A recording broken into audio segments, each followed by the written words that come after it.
Spiritual formation. Greetings, everyone. This is Dr. Gary, and thank you for giving me a few moments of your time to engage all things of what it means to be formed spiritually. We've been on this journey now for a while, and we continue today in the idea of a tailor-made spiritual walk. It is true, no one size fits all spirituality. We're made for worship, but one size doesn't fit everybody.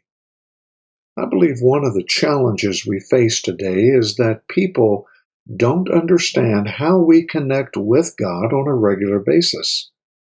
Since meeting with God and our personal devotions are such a mainstay of what Christian spirituality is all about, it is essential that we learn how to relate to God according to the way that He has made us.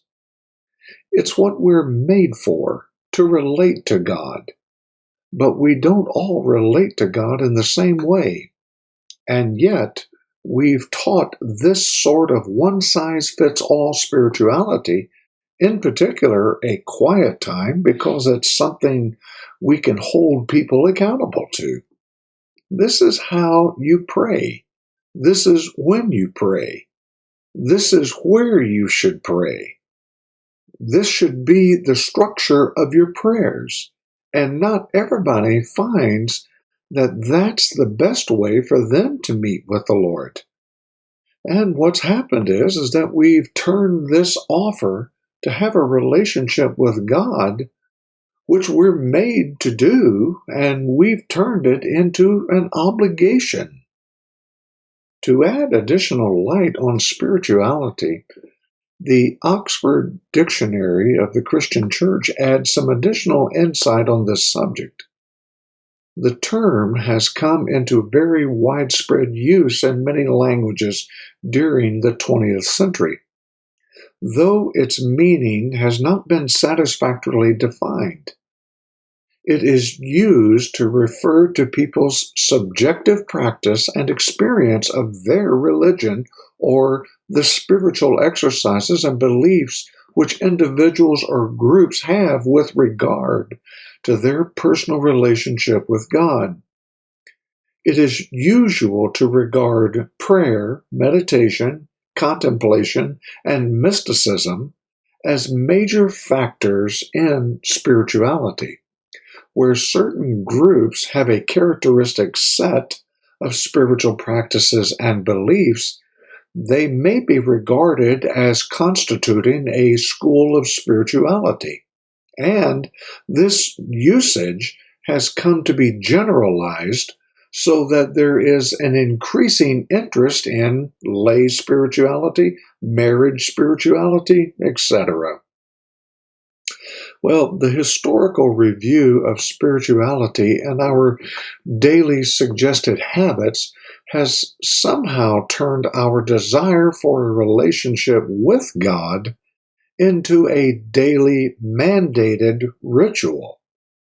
There is a distortion of presuming that God makes us look at Him as an obligation. I came up with the reality it must be the how, the way we're trying to tell people that they need to meet with the Lord. It may not just fit who they are. And I say this because if some of you are having difficulty being regularly committed to a daily time of devotion with the Lord, it might not be because you're not into God. It might be because you're simply following a pattern of devotion that doesn't fit who you are and the way that God made you. Well, in closing, consider the following insight from Unger's Bible Dictionary. The quality of being spiritual as opposed to material. Thus, theology predicates the spirituality of God. The spirituality of man refers to the immaterial part of his nature. The term is also used with reference to the disposition or internal condition of men when in such a state as prepares them to recognize and properly appreciate spiritual realities.